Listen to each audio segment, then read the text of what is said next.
जब करोड़ों युवा अपने माँ और बाबूजी के सपने को पूरा करने के लिए भारत के किसी शहर में, प्रयागराज हो या पटना हो, किसी भी शहर में आते हैं तो वह इस विश्वास के साथ जाते हैं कि जब वो दोबारा वापस घर लौटेंगे तो अपने हाथ में अपने पहले महीने की सैलरी यानी अपनी पहली तनख्वाह लेकर अपनी बाबूजी के पास जाएंगे। वह इस विश्वास के साथ आते हैं कि जब उनकी नौकरी लग जाएगी तो उनके बाबूजी को नौकरी या मजदूरी नहीं करनी पड़ेगी, उनके बहन की शादी हो जाएगी और अपने माता पिता और परिवार को वह खुशी दे सकेंगे, एक सुख दे सकेंगे। जो सुख बाबूजी को परिवार चलाने की बोझ की वजह से पूरे जीवन में ना मिल पाई, वह सुख उनके बुढ़ापे में वो संतान देना चाहता है। बच्चे आते हैं, वह खूब मेहनत भी करते हैं, वह इस बात को समझते हैं कि उनके बाबूजी की खून पसीने की कमाई बर्बाद ना हो जाए, लेकिन वो क्या करें, वो हमारी सरकार की लाचार व्यवस्था में इस प्रकार उलझ जाते हैं कि आगे चलकर उनके ऊपर बेरोजगार होने का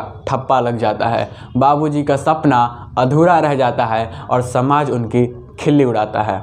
आज के टॉपिक पे बात करने के लिए इतनी भूमिका काफ़ी है। आज की इस वीडियो में आरआरबी और एनटीपीसी के पूरे मामले की पूरी कहानी समझेंगे। हम इस बात को समझेंगे कि छात्रों की क्या मांग थी जो आरआरबी नहीं पूरा कर रही है, जो हमारी सरकार उसको पूरा नहीं कर रही है, और जब छात्र अपनी बात मनवाने के लिए सड़क पर प्रदर्शन करने के लिए उतरते हैं तो दुनिया के सबसे बड़े लोकतंत्र की पुलिस उनको कैसे ट्रीट करती है। तो चलिए शुरू करते हैं अपने आज का वीडियो। नमस्कार दोस्तों, प्रियांशु नाम है मेरा और आप देख रहे हैं raw India by Priyanshu Trivedi. साल 2019 में आरआरबी यानी रेलवे रिक्रूटमेंट बोर्ड एनटीपीसी के लिए मतलब नॉन टेक्निकल पॉपुलर कैटेगरीज के लिए 35,277 पदों की वैकेंसी निकालती है। साल 2020 में जब छात्र प्रोटेस्ट करते हैं तो उसके बाद 2021 में इसके एग्ज़ाम को कंडक्ट करवाया जाता है। उसके बाद छात्र फिर से प्रोटेस्ट करते हैं तो 2022 में इसका रिजल्ट निकाला जाता है। एनटीपीसी में अगर पदों की बात करें तो उसमें टिकट क्लर्क,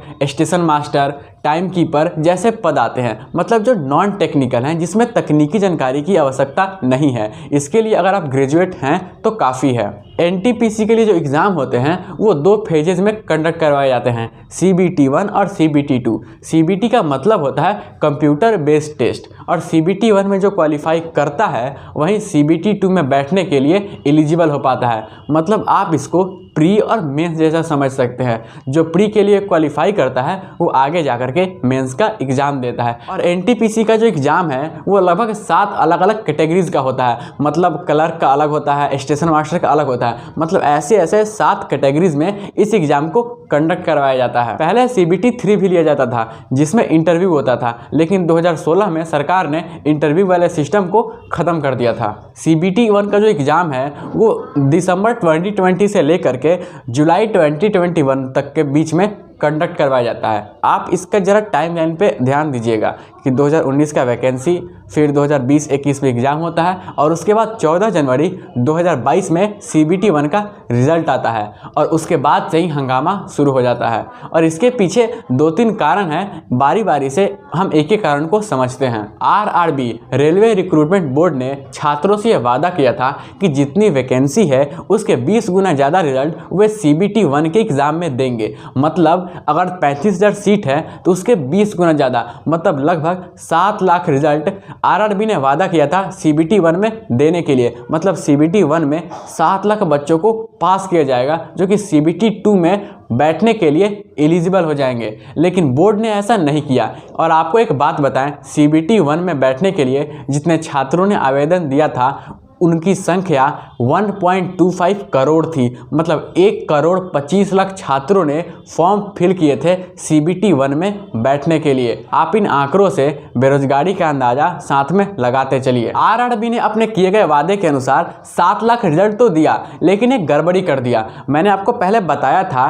कि मतलब कि जो एनटीपीसी का एग्ज़ाम है वो 7 अलग अलग कैटेगरीज में बांटा जाता है, मतलब स्टेशन मास्टर का अलग, क्लर्क का अलग, और कई सारे छात्र ऐसे थे जो इन 7 के 7 कैटेगरीज में फॉर्म फिल कर दिए थे, मतलब 7 का 7 एग्ज़ाम दिए थे। और मान लीजिए किसी छात्र का मान लीजिए कि 5 में 5 कैटेगरीज में सिलेक्शन हो जाता है, 5 जॉब के लिए वो एलिजिबल हो जाते हैं, लेकिन नौकरी तो कोई एक ही कर पाएंगे ना। 5 में निकल गया है लेकिन नौकरी तो आप कोई एक ही कर पाओगे, तो बाकी 4 खाली रह जाता था और रेलवे उनको फिल नहीं करता था। छात्र बस इतना चाहते हैं कि यूनिक रोल नंबर को पास किया जाए, 1 स्टूडेंट 1 रिजल्ट, बाकी सीटों को खाली ना छोड़ा जाए। अगर वास्तव में देखें तो मात्र 3.5 लाख बच्चे हैं और बाकी जो जितने सारे सीट हैं उनमें वही बच्चे 2-3 बार पास हुए हैं। मतलब अगर एक बच्चा 4 कैटेगरीज में पास हो गया है तो उसको 1 नहीं जोड़ा जा रहा है, उस बच्चे को 4 जोड़ा जा रहा है। ऐसा आरआरबी ने किया है। और दूसरी बात ये कि ये जो एग्ज़ाम कंडक्ट करवाया गया है 7 कैटेगरीज़ का, इसमें कई सारे कैटेगरीज ऐसे हैं जिसमें ग्रेजुएट वाले और अंडर ग्रेजुएट वाले, मतलब जो लोग ग्रेजुएशन कर लिए हैं वो भी और जो लोग सिर्फ 12th पास किए हैं वो भी, दोनों के दोनों अप्लाई कर सकते हैं। और दोनों के लिए same question paper RRB set करता है और उसमें भी जो अंडर ग्रेजुएट हैं उनका कट ऑफ हाई रखा जाता है और जो ग्रेजुएट लोग हैं उनका कट ऑफ थोड़ा सा कम रखा जाता है। तो भाई ये कोई भी समझ सकता है कि अगर आप एक ही लेवल का एग्ज़ाम लेते हो, सेम क्वेश्चन पेपर देते हो और एक तरफ ग्रेजुएशन वालों को बैठाते हो और एक तरफ 12th पास वालों को बैठाते हो, तो किसको फ़ायदा मिलेगा? आरआरबी पता नहीं इतनी सिंपल सी बात क्यों नहीं समझ पाती है। और इसके लिए छात्र अभी प्रदर्शन करते ही हैं कि आरआरबी का एक और नोटिफिकेशन आता है। मतलब पहले ऐसा था कि जो ग्रुप डी वाले लोग थे उनके लिए सिर्फ और सिर्फ एक ही एग्ज़ाम होना था, अगर वो क्वालिफाई कर लिए तो उनको नौकरी लग जाएगी। लेकिन आरआरबी एक नोटिफिकेशन देता है, मतलब एग्ज़ाम से कुछ दिन पहले, मतलब जो लोग 3 साल से तैयारी कर रहे हैं उस समय नहीं बताया गया, और एग्ज़ाम से कुछ दिन पहले ये बोला जाता है कि अब आपके 2 एग्ज़ाम होंगे, प्री और मेंस 2 होंगे। ये क्या भाई, बच्चे तो ये समझ रहे थे कि एक ही एग्ज़ाम पास करना है और एकदम से तैयारी के बीच में बोला जाता है नहीं एक नहीं 2 एग्ज़ाम होंगे और आपको दोनों क्वालिफाई करने होंगे। और ग्रुप डी में जो सीट की संख्या थी वो लगभग 1 लाख थी और उसके लिए पता है कितने लोगों ने फॉर्म फिल किया था? उसके लिए लगभग 1.5 करोड़ लोगों ने फॉर्म भरा था। आप बेरोजगारी का अंदाज़ा इन आंकड़ों से लगाते चलिए, रुकिए नहीं। अब आप आगे बढ़ने से पहले ये दोनों वीडियो को देखिए। भगवान कसम किसी को नहीं मारे, कभी मारे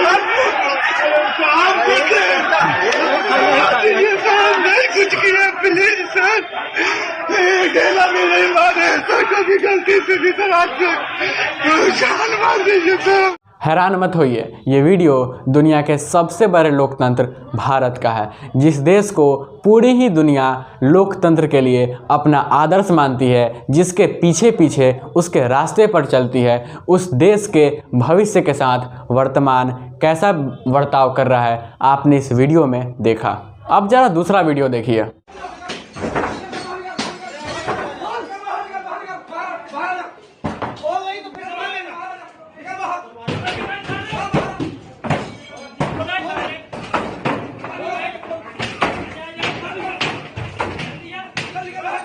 अगर इसको पॉलिटिकल इशू ना भी बनाया जाए तो हम और आप ये जानना जरूर चाहेंगे कि पुलिस को ये अधिकार किसने दिया कि छात्रों के लॉज में हॉस्टल में घुसकर उनको बाहर निकालकर उनके ऊपर डंडे बरसाए। इसके लिए कई पुलिस वालों को सस्पेंड भी किया जा चुका है। लेकिन बात सस्पेंड करने की नहीं है, ये आप भी समझते हैं और हम भी समझते हैं कि बिना ऊपर के आदेश के ये पुलिस वाले ऐसा नहीं किए होंगे। तो हम ये जानना चाहेंगे कि ऊपर बैठे वो कौन से लोग हैं जो लोकतंत्र की धज्जियां उड़ाने की आदेश देते हैं। अगर हम ज़्यादा पीछे ना भी जाएं, बस थोड़े दिन पहले जाएं, तो हमने देखा था कि जब रेसिडेंट डॉक्टर्स अपने अधिकार के लिए सड़क पर प्रदर्शन करने आए थे तो वहाँ की पुलिस ने उनके साथ कैसा बर्ताव किया था। ये काफ़ी सेंसिटिव इशू है कि अगर छात्र या कोई भी व्यक्ति सरकार से अपनी मांग करने के लिए सड़क पर उतरता है तो पुलिस उनके ऊपर लाठियां क्यों बरसाती है। अगर दूसरे पक्ष की बात करें तो सरकार ये कहती है कि लगभग 1.5 करोड़ बच्चों का एग्ज़ाम कंडक्ट करवा पाना काफ़ी मुश्किल था। अगर हम थोड़े दिन पहले जाएं, मात्र 2019 में, तो हमने अपने तब के रेलवे मिनिस्टर का एक प्रेस कॉन्फ्रेंस देखा था। उस समय पीयूष गोयल जी ने अपनी सरकार की तारीफ़ करते हुए कहा था कि हमारी सरकार एक ऐसी सरकार है जो दुनिया में सबसे बड़ा एग्ज़ाम कंडक्ट करवाने जा रही है। इतना बड़ा एग्ज़ाम अभी तक किसी ने कंडक्ट नहीं करवाया। और आपकी ही सरकार, आपके ही मंत्री थोड़े दिन बाद फिर से प्रेस कॉन्फ्रेंस में आते हैं और ये कहते हैं कि इतने बड़े एग्ज़ाम को कंडक्ट करवा पाना हमारे लिए बहुत मुश्किल है। मतलब तारीफ़ भी और फिर उसके बाद आके बोले कि नहीं, ये हमसे नहीं हो पाएगा। ऐसा क्यों भाई? एनटीपीसी में लगभग 1 करोड़ और ग्रुप डी के एग्ज़ाम में लगभग 1.5 करोड़ छात्रों ने फॉर्म फिल किया था। आप इस बात का अंदाज़ा लगाएं कि देश में बेरोजगारी कितनी ज़्यादा बढ़ गई है। उसके पहले आपको एक छोटा सा ये वीडियो ज़रूर देखना चाहिए। छात्र हैं, बेरोजगार हैं, पेट पर लात मत मारिए, पेट का लात बहुत खराब होता है। और अराजकता करना गलत है तो बिल्कुल गलत है। हम लोगों को मारना कौन चालू किया? आप मारना चालू किए, आपने गाली गलौज किया। हम लोगों ने किसी पुलिस वाले को नहीं मारा है, ना ही गाली गलौज किया। मम्मी को घर में बीमारी हो जाती है ना तो वो नहीं इलाज कराती है, काहे बोलती है कि इसका अगला महीना फिर 3,000 हमको देना है, 5,000 देना है, 3,000 तो रूम में लगता है खाए। हालांकि ये आंकड़ा है वो कोविड के पहले का है और आपको पता है कि कोविड के बाद बेरोजगारी बढ़ी है या घटी है।